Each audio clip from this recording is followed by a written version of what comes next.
Long ago, people lived happily under the rule of a king. The people of the kingdom were very happy as they led a very prosperous life with an abundance of wealth and no misfortunes. Once, the king decided to go visiting places of historical importance and pilgrim centers at distant places. He decided to travel by foot to interact with his people. People of distant places were very happy to have a conversation with their king. They were proud that their king had a kind heart. After several weeks of travel, the king returned to the palace. He was quite happy that he had visited many pilgrim centers and witnessed his people leading a prosperous life. However, he had one regret. He had intolerable pain in his feet as it was his first trip by foot covering a long distance. He complained to his ministers that the roads weren't comfortable and that they were very stony.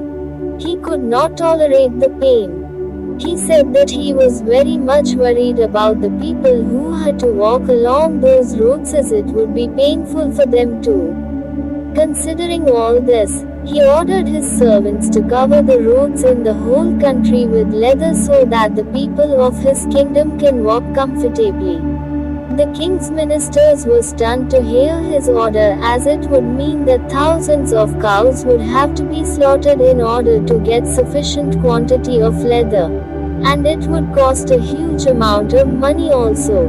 Finally, a wise man from the ministry came to the king and said that he had another idea.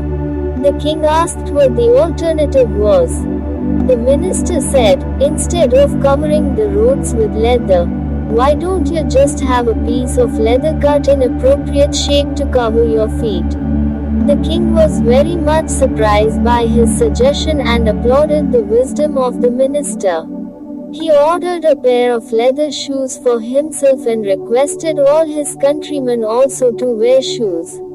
Moral: instead of trying to change the world, we should try to change ourselves.